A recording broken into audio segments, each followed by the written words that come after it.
forgetting that Brother Beach had given me that harmonica, and I need to learn how to play that in my spare time there. Or wasn't Hunter, weren't you learning or going to learn? A little bit? There we go. All right, we can do, next time we get in a situation like this, we can do dueling harmonicas and being able to do that. And so should be better than I am with it. Regardless, I can't carry a tune in a bag, but that's okay. Amen.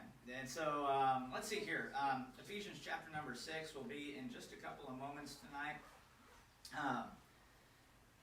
Announcements, game night coming up on the 9th at 6 o'clock here. And so 6 o'clock coming up on the 9th, and then we don't have anything in between there, so short and sweet with the announcements.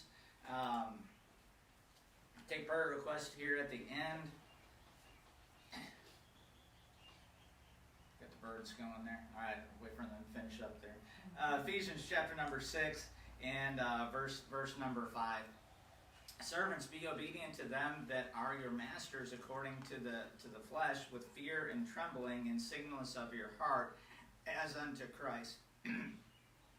Not with eye service as men pleasers, but as the servants of Christ, doing the will of God from the heart, with goodwill doing service as to the Lord and not to men. You want to know how to do, real quick, this little commercial break during the reading there. You want to know how to do a great job all the time, regardless of the job, just do it unto the Lord, right there. Simple invitation given, because that's the entire theme of the message here tonight. Verse 7 again, with goodwill doing service as to the Lord and not to men, knowing that whatsoever good thing any man doeth, the same shall he receive of the Lord, whether he be bond or free. And ye masters, do the same things unto them, forbearing, threatening, knowing that your master also is in heaven, neither is there respect of persons with him. Let's go ahead and pray. Father, we love you again. We thank you for the opportunity to gather tonight. Thank you for those able to make it here tonight, those maybe still traveling in or watching online. Lord, I pray you just get them back in their place safely, quickly. Ask that you just bless the message here tonight and help us just do everything unto you. And Lord, we know we'll be in the right spot, doing the right thing at the right time, when we are just focused in on whatever the job is, doing it to please you instead of men. All these things in Christ's name I pray. Amen. All right, message tonight. Again, we had some home relationships, that of the father and the family, of the mother and the family, as well as the children to the parents. And here tonight we've got relationships between servants and masters and servants. And so back in the day, during Roman occupation, I didn't know this, but 1 out of every 2 people were considered to be slaves or servants. Literally 50% of whatever the population was considered to be a slave to someone else, or a servant to a master or an owner. Even more staggering is when you consider the population of this area in the Roman Empire being about 60 million slaves, somewhere in there, and so half the population. So you're talking about a whole ton of people, and it really makes you, when you understand that 50% of the church that Paul is writing to most likely were slaves. And so it makes you not want to grumble about anything that we have going on here today. Bible has accounted, obviously, for slavery going all the way back to Genesis, with Joseph being sold to Egypt. You think of all of the different times Israel, the Hebrews were captive, they were slaves in Egypt. Israel underneath Assyrian and Babylonian captivity. You think, well, wow, that's crazy. Way back then, Hawaii had slaves as well. And so this country has got a long history with slavery, and Hawaii is not excluded from that. And so the original settlers to Hawaii became slaves to the Tahitians that came in afterward. Any of those that had disobeyed the elite, the chiefs or the king, they became slaves. And unfortunately, if you were one of those that became a slave by disobedience, you were also put in first to the line whenever they had to do sacrifices, human sacrifices. And so 1804, Kamehameha was there going through the islands, conquering each one, and on his way from Maui to Kauai, he had to stop in on Oahu because they had yellow fever run through his army. And he ended up sacrificing 3 people, 3 slaves, to appease whatever God was mad at him, giving them the yellow fever. And then I don't know what happened after that. And so I'm assuming that passed and he went on conquering the islands. But not good in a lot of areas to be a slave. Entire families could be enslaved. Very often, on the counter side of that, some people would sell themselves into slavery to avoid poverty and avoid from going hungry. And so people would willingly become a slave to someone else just to avoid those things. And so all of that said, in those early Bible times, in many places, though, slaves did have rights, and this would be one. Within the Roman Empire, the slaves did have rights. They could own land, they could operate businesses, they could go freely as long as they were doing whatever it was that their master was there instructing them to. So sometimes they had rights, sometimes they did not. So keep this in mind when we're reading through Ephesians and really any of these epistles here, that most likely half of the people that read them were slaves to someone. And an unknown number of them could have been a master as well as owning servants. And so today, though, we are a servant to the authority that is above us. And we are also master to those who are under our authority. And here in this chapter, in Ephesians chapter number 6, we're given some instructions, both to servants and to masters, both carrying their own individual responsibilities. And so the responsibilities of servants, Ephesians chapter 6, verse number 5, servants, be obedient to them that are your masters, according to the flesh, with fear and trembling and singleness of your heart, as unto Christ, not with eye service as men pleasers, but as the servants of Christ, doing the will of God from the heart, with good will doing service as to the Lord and not to men, knowing that whatsoever good thing any man doeth, the same shall he receive of the Lord, whether he be bond or free. Before we get too much further into this, you may hear this from time to time about the Bible approves of slavery. That is not true. The Bible does not approve of slavery, specifically the abuse of slaves. And so the Bible, don't forget, it is a spiritual book, but it is also a historical book as well, recording what man did, man's decisions, man's free will, and what happened. And so some of the decisions, this may come to a shocker to you, but some of the decisions that man has made has been very inhumane, has been very vile, very wicked. God does record those decisions in the scriptures, but it doesn't mean that he approves of slavery or of the oppression of one man over another. So it was man's decision to enslave another man. And so sometimes it was man's decision to enslave themselves. Sometimes they willingly did or got into a debt or whatever it was that forced them down that road of slavery. It's also kind of like divorce as well. God gave the rules around divorce not because he was pleased by a husband and wife splitting up. He gave the rules around divorce because of the hardness of their hearts. Matthew chapter number 9 and verse number 8, He saith unto them, Moses, because of the hardness of your hearts, suffered you to put away your wives, but from the beginning it was not so.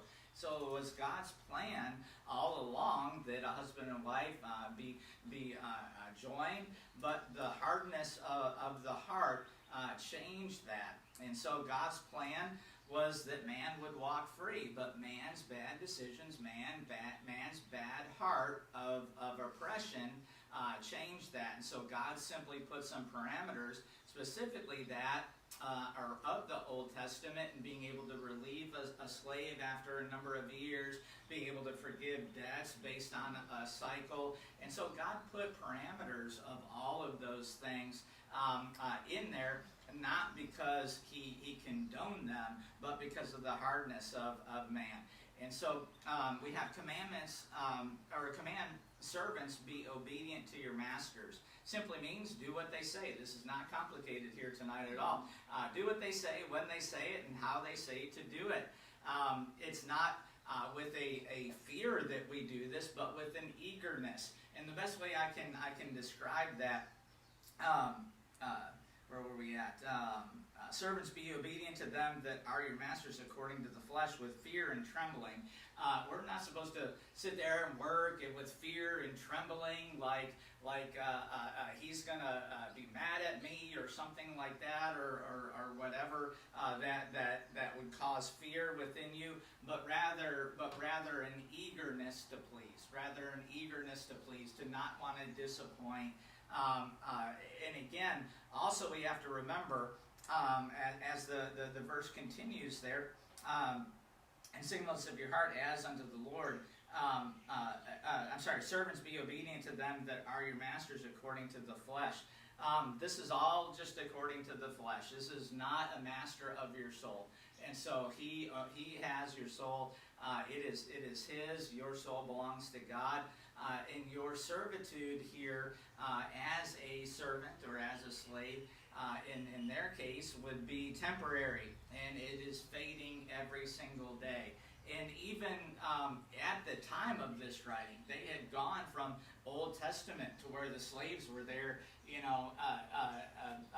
had nothing of their own. They were there. You think of the Hebrews there and making bricks out of mud, all day, every day. That is some hard work right there as a slave.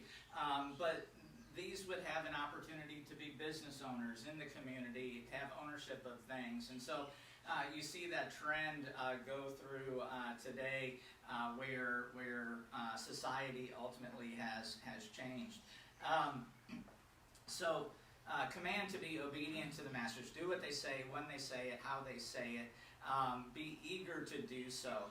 And so you should serve your master like you are serving Christ. And as I serve him, I'm going to serve him completely. I'm going to serve him faithfully, not just when you're watched. Who in here maybe has had a job and there's a coworker, and that person only works whenever the boss is around?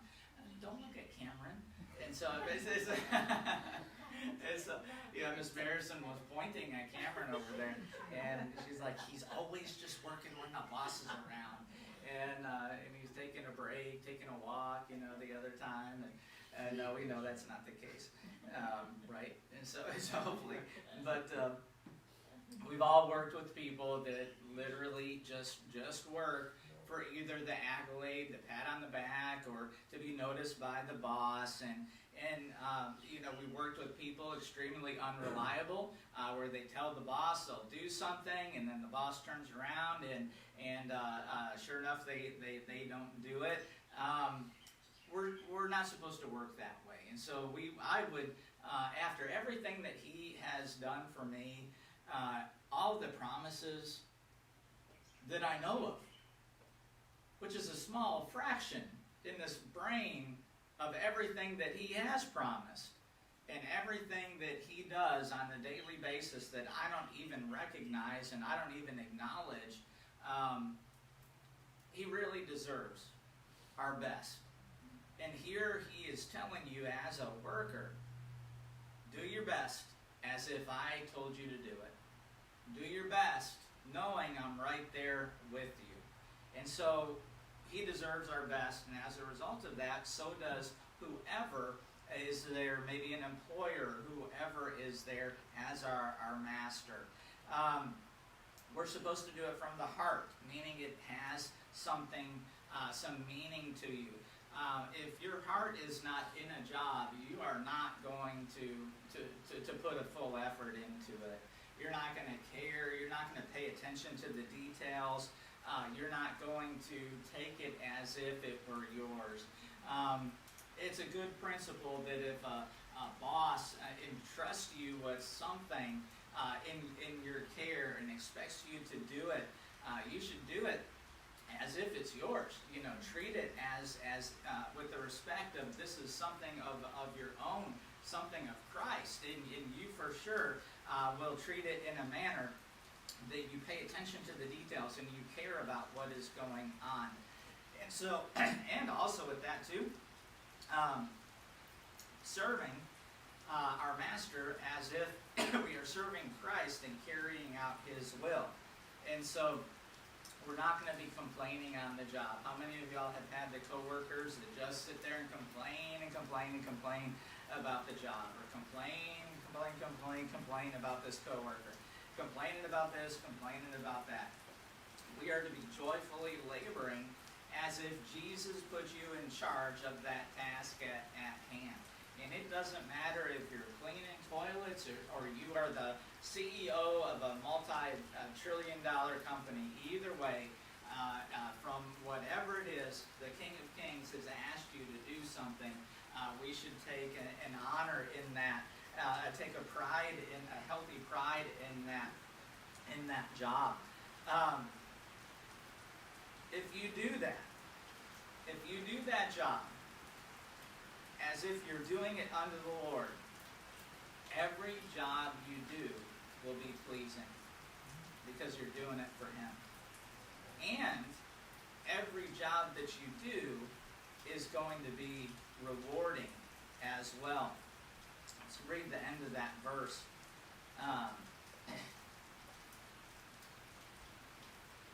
Verse 7. With goodwill doing service as to the Lord and not to men, knowing that whatsoever good thing any man doeth, the same shall he receive of the Lord, whether he be bond or free. Let me get back to my notes here now. So there's a reward in that he is going to reward you for that faithfulness. He's going to reward you for that attitude. He's going to reward you for looking past your boss or looking past the job and doing it all unto him. And it doesn't matter if you're bond, that you are in debt, or that you are captive and you had to do it, or you are free, that you chose to stay as a servant. I neglected to mention that a lot of slaves ended up, what was that? They punched a hole through their ear. Yeah, they ended up staying a slave willingly because they realized that where they wasn't as bad as where they were going to have to go if they left. And so whether you were bond or free, whatever the decision was in that, when you do it for the Lord, you will be rewarded by him as a result of it. And so whatever you're doing, whether you have to do it or you want to do it, if you do it unto the Lord, God will reward you. Continuing on now, Ephesians chapter 6 and verse number 9. It's pretty funny. It rains, I guess, in Seattle or in that area just as much as it rains here. And Angela was mentioned that it hasn't rained one time since they got there, and it's rained just about every day here, I think, since they left. Yeah, we always need it. It's always good to get it.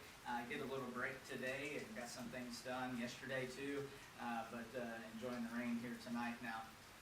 But the responsibilities of masters, Ephesians chapter 6 and verse number 9. And ye masters, do the same things unto them, forbearing, threatening, knowing that your master also is in heaven, neither is there respect of persons with him. It would do our corporate structures, it would do people that come into leadership, people come into power, to realize, hey, God's above you all. very humbling to think about that for just a moment. It does not matter if you are, in this case, let's say you are a master of maybe one slave, or you had one bond servant. It doesn't matter. Hey, God's over you, and you are accountable to Him, versus someone that may own 300, 400, 500 acres and tons of slaves and everything else, and we'd equate that maybe today to a big CEO executive. Everybody is there underneath the accountability of God by way of leadership. And so servants are not the only one with obligations. Masters are obligated to treat their servants with respect and dignity. Not to be there in a threatening manner. You know, who in here maybe has had a boss like that, to let you know he or she was the boss all the time and was a threatening, finger-pointing type boss, and nobody liked that person, I'm sure. Not threatening, but being kind. You'll find that people will be a lot more willing and want to work for you, want to be there, help to you, when you're kind versus that threatening attitude. And so here we have a spirit too of accountability. And so forbearing the threatening, not with the threatening, but with kindness, knowing that your master also is in heaven.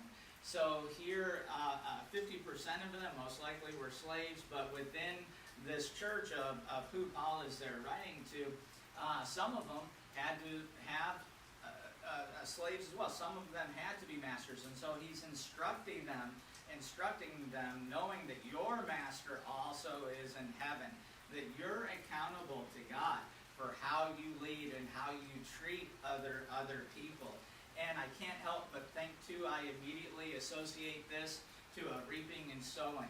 That, hey, how you treat people very often comes back around in how people will treat you.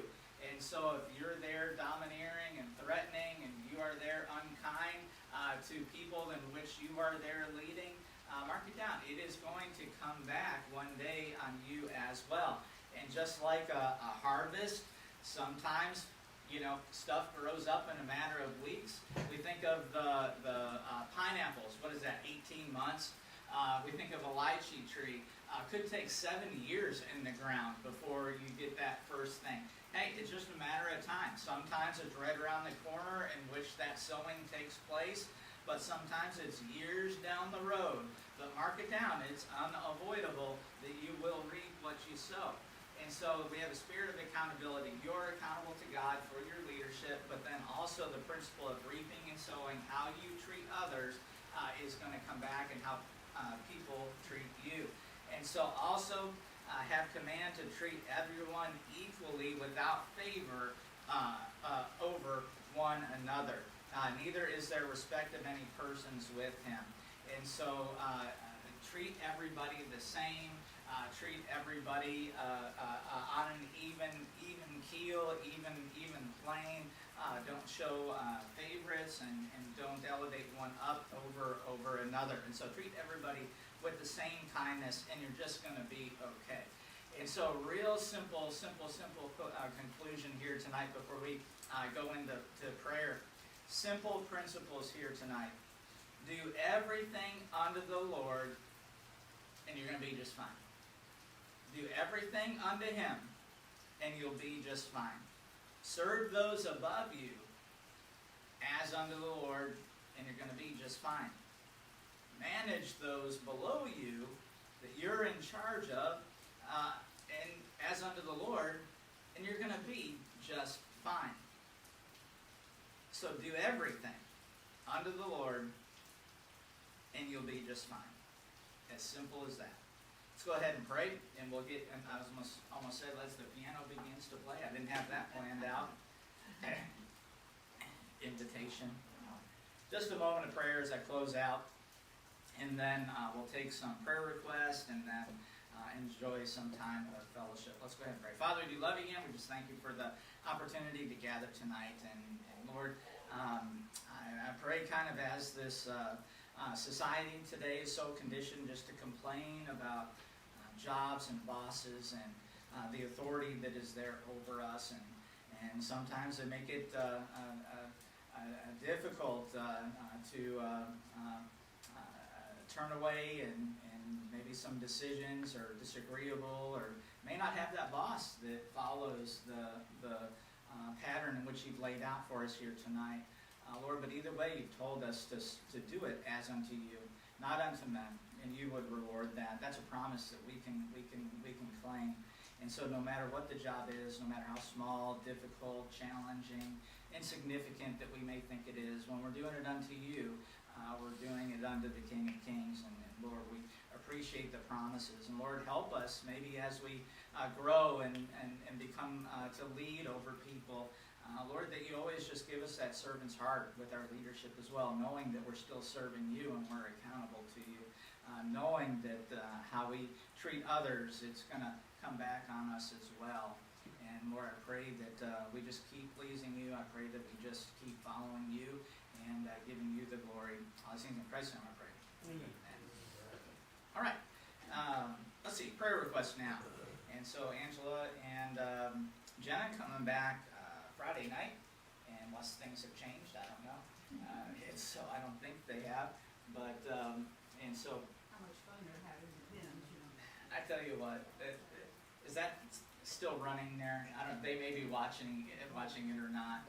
They flew like 2,500 miles, and they went to Target and a cookie place. The first two things, or they went to Arby's and then Chick-fil-A too. And I'm like, okay. Went all that way for that, but they had some good tourist stuff today, and so they were kind of doing some other things around there. So just pray for their safe return on Friday, and so get in at Friday evening about 10 o'clock, I believe it is, and so just safe flight in, and then safe travel back over Saddle Road that evening. Let's see, anybody have any prayer requests? Anything at all?